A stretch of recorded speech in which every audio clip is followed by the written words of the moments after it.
paz que é tão sonhada, cantada em canções tão lindas, só chegará até nós quando ouvirmos a voz do Senhor. E não é verdade isso? A gente deseja tanta paz. Eu acho que nós somos, em nossa humanidade, muito contraditórios. Nós queremos a paz, mas nós não acolhemos o príncipe da paz, aquele que tudo fez para que de fato se estabelecesse entre nós a paz. A gente quer a paz como algo que venha de fora e que seja implantado.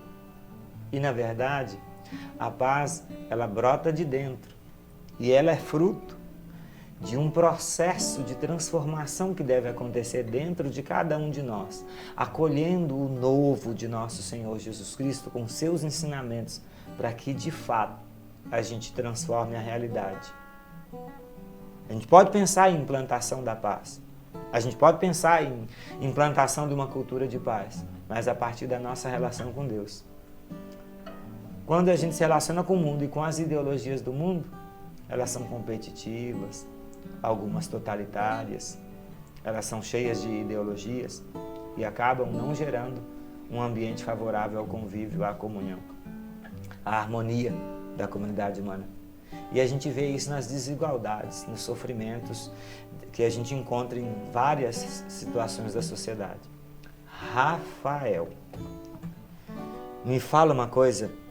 Eu perguntei no bloco anterior, na verdade eu já dei informação, né? Porque você já sabia. Do Vitor, eu já sabia. Mas fala pra gente, pra quem está nos acompanhando em casa, de onde é o Rafael, onde se esconde na cidade de Montes Claros? O Rafael, ele se esconde no bairro Independência. No bairro Independência? Eu faço parte da... Esconde mesmo, que é bem longe. Da paróquia São José Carpinteiro e Maria de Nazaré, com Padre o Padre Jair. Jair. Grande abraço, Padre Jair. Deus abençoe, viu? E aí a linha de atuação.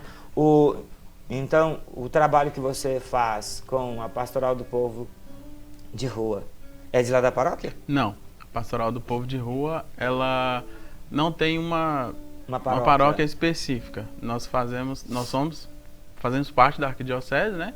Somos registrados e tudo. Só que, pelo fato da gente usar a cozinha da catedral, nós temos uma ligação com o geograficamente estão Exato. ali situados, Isso. né? Porque está na área central, mas Exato. o trabalho, até mesmo porque é na área central que se percebe muita presença de moradores. O maior número de moradores de rua é na região central. Região do mercado, da matriz, da estação. Sim. Só que a gente também faz um trabalho um pouco mais longe, né? Que é na rodoviária. Rodoviária, no hospital universitário. A gente vai nesses locais também. Priscila, de onde sois? Atualmente eu estou escondida no centro, né?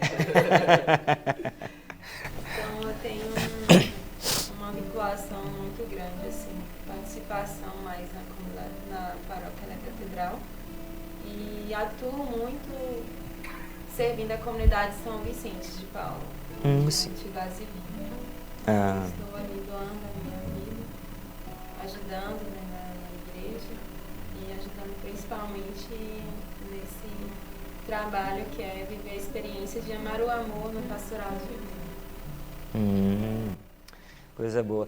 Vem cá, meus caros, vocês podem me dizer das situações que vocês encontram nas noites de Montes Claros, fazendo esse trabalho com o pessoal que é morador de rua hoje, que está em situação de rua. Eu acho que não é nem morador, né? É em situação de rua. É situação de rua mesmo, né? Que tipo de situação que vocês... com que tipo de situação que vocês se deparam nas noites de Montes Claros? Então a gente encontra muitos irmãos em situações precárias de alcoolismo, de drogas, muitas pessoas que apresentam feridas em seu corpo, no precário com a saúde. Muitas das vezes a gente tem que sair naquela noite à procura do irmão, até mesmo para trocar um curativo, cuidar mesmo daquele irmão, nessa questão da saúde física. E além daquilo que a gente tenta promover na pastoral de rua, né, que é esse cuidado espiritual, que mais que levar uma janta, um alimento, isso é apenas um pretexto. Um pretexto para a gente levar o Cristo, levar esse acolhimento, levar este amor, essa misericórdia do Senhor. Que bonito, Priscila. Deixa eu perguntar uma coisa aqui. Vitor, me diz uma coisa. Nesse trabalho que você tem feito junto à pastoral, você... Porque tem gente que tem receio, vocês sabem, né? Eu já trabalhei, por exemplo, visitando presidiários em Montes Claros. Muito tempo. E as pessoas tinham medo. Você é doido fazer esse tipo de trabalho? As pessoas que estão em casa têm receios em relação a isso. Você considera essas pessoas agressivas? Como é que é? Vocês são maltratados quando vocês chegam lá? Não é questão de assim, ser maltratado. Mas muitos assim, pensam com indiferenças, né? E a gente procura bastante respeitar a decisão do outro, né? Ele pensa uma coisa diferente da gente, mas a gente está sempre ali para estar fazendo aquilo que a gente acha de melhor.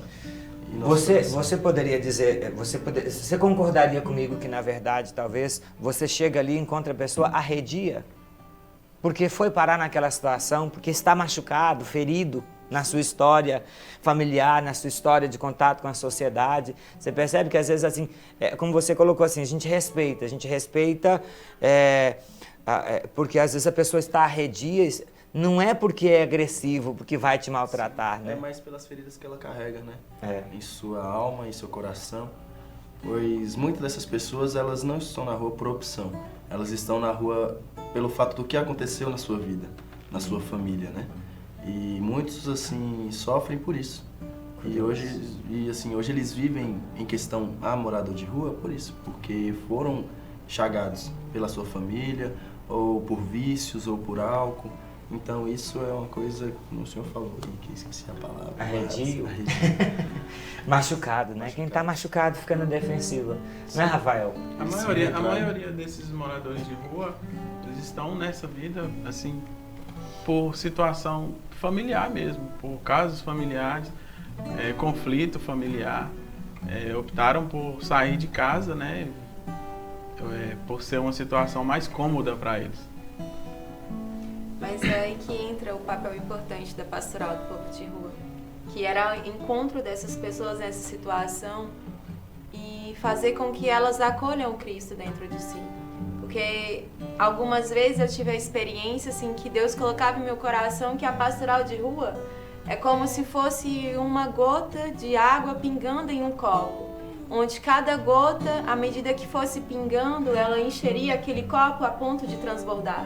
Então, a cada pastoral que vivenciamos todas as segunda-feiras ali na Praça da Catedral, é uma gota do amor de Deus que vai sendo derramada na vida desses irmãos a ponto de, na medida que a gente vai tendo essa experiência, nós observamos a mudança no interior do irmão, onde ele se torna mais dócil, mais amoroso, mais acolhedor. Gente, essa menina é bem assim, sabe, metafórica, interessante, profunda na sua fala.